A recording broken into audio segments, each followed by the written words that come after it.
Psalms chapter 100, verse 2, it says, "Worship the Lord with gladness and come before him with joyful songs." Now, I want to point out two specific words that I see here in this text. Number one is gladness, and the second one is joyful. You know, when we come before God, don't come before God with an attitude or looking like you've been baptized in lemon juice or pickle juice or whatever you want to call it.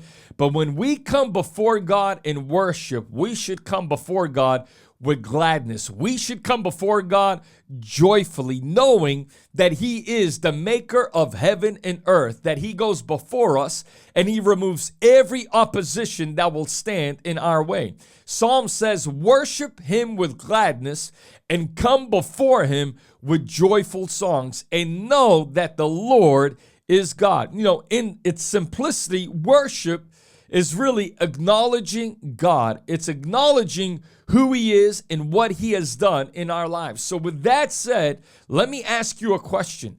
How often are you acknowledging God in your life? Do you acknowledge him every day? Or do you only acknowledge him when you need something in your life? And if the latter is your case, I want to encourage you, beginning right now, learn how to acknowledge God every day. I would especially learn how to acknowledge him even in those times when I don't need anything from him, because when you learn how to acknowledge him and be thankful for what you already have, I believe it makes it easier for God to provide for you when you are in need of something. You see, I'm a firm believer that being thankful and acknowledging God will compel him to do more for you. I know certain people that when they enter a room, everyone stops what they are doing and they put their focus and attention on that specific individual. And honestly, when people of significance enter a room or we come into the presence of someone with significance, we should honor and respect them.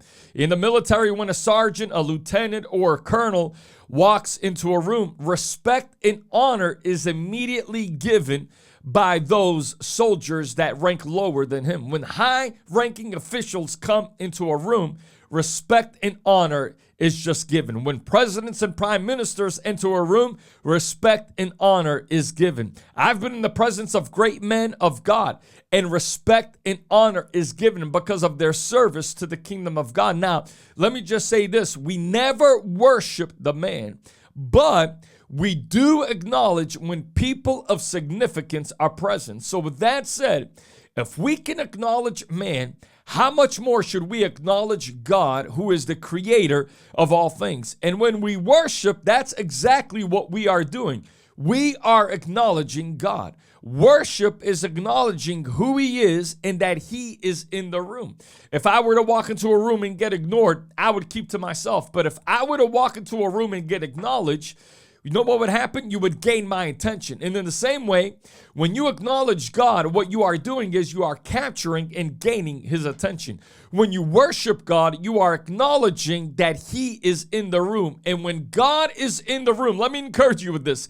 Things just don't stay the same.